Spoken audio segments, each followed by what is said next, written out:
think Tim Walz watches my videos.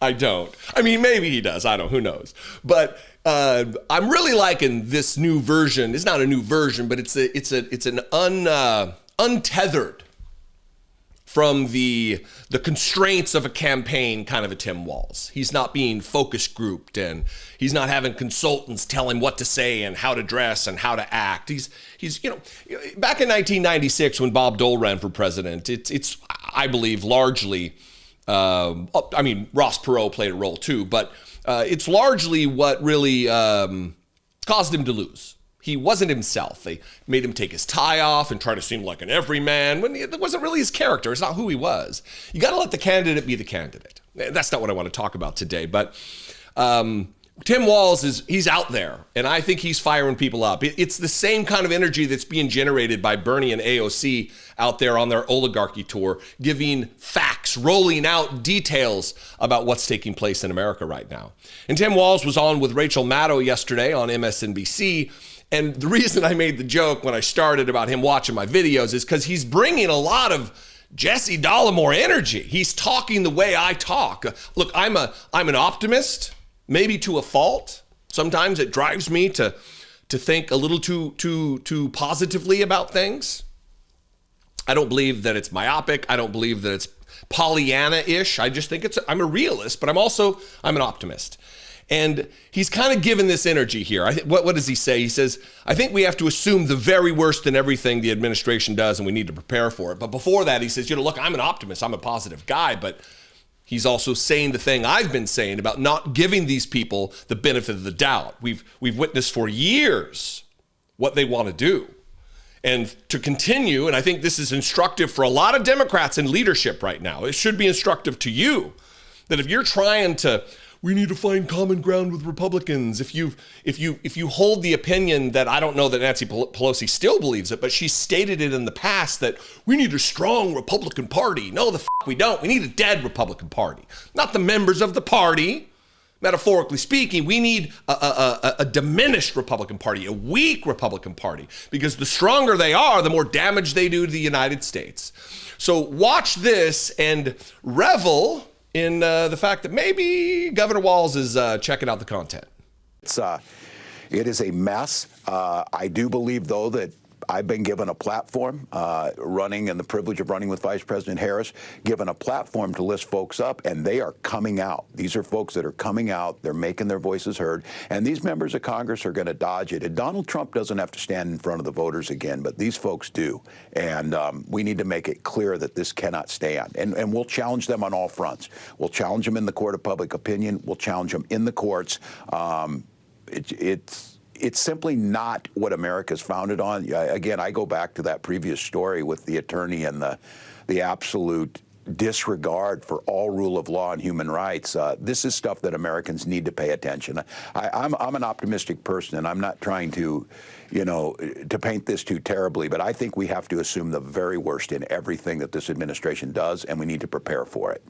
You and me both, Tim. You and me both. I am a positive, optimistic person, but also I am a realist and have clear eyes about who these people are and what their objectives are. And you should too.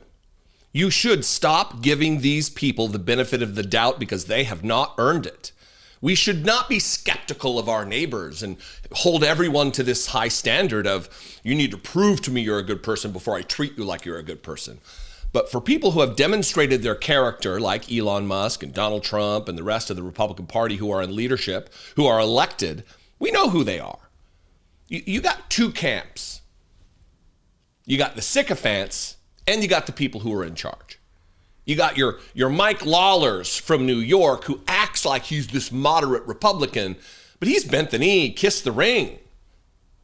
He's slathered his mouth and lips with the grundle butter of Donald Trump, gleefully so. We need to stop giving these people the benefit of the doubt. We need to stop pining for an era where they will do the right thing, or where they will do anything that's not at the behest of the dear leader, Donald Trump. If you're an elected Republican still, you're a Trump Republican. It's one of the reasons why, and this goes to leadership in the Democratic Party and the messaging mistakes that they're continuing to make. Hakeem Jeffries, who hasn't seen a friend of his like Eric Adams that he hasn't decided to not talk bad about, he's a guy who says the extreme MAGA Republicans. Name me an elected Republican who's not an extreme MAGA Republican. Name one. Name one who hasn't shown deference to Donald Trump. Yeah, occasionally they'll say something without naming Trump that they disagree with, like Mike Lawler, as an example, yesterday, when they're closing Social Security offices in his district. This is unfair to my constituents. Well, then name the names, Mike. Say that it's Donald Trump and Elon Musk that did this. Until you're prepared to name the problem, then you're a sycophant. You're a bootlicking lapdog and a coward.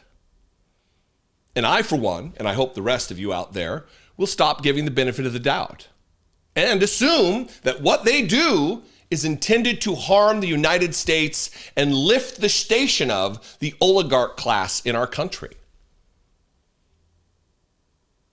Anyway, I'd love to know what you think. I was going to go on, but I don't want to get myself in trouble here. What do you think? Comment below. Make sure you're subscribed, and you can call the voicemail line as well, 714-576-4054. Of course, as always, you can email me, daily@dollemore.com. I would very much appreciate if you would consider supporting this work, helping me produce the content on this channel. It is a big deal. I love and appreciate every single person who donates any amount to what we're doing here. We need to make ourselves as big as possible. We are creating a community that will not allow what took place in 2024 to happen again. And I hope you'll join it. You can click the join button below, become a channel member for $2 a month. You can go to patreon.com/IDoubtItPodcast. You can go to dollemore.com to get some merch or buy a copy of the brand new book that is in pre-release right now. Next week, we're going to go launch wide on Amazon and Barnes & Noble and Walmart and everywhere else you can buy books. But for now, go to dollemore.com, check out The Grateful Child. It's a beautifully illustrated children's book that also could serve as a gift and a message to your parents if you're an adult. It's fantastic. Just go check it out. I love and appreciate you very much. I'll see you next time. After you followed me on social media, it's a plug fest at the end here. @Dollemore is where you can find me. I'll see you next time. Be genuine. Take care of one another.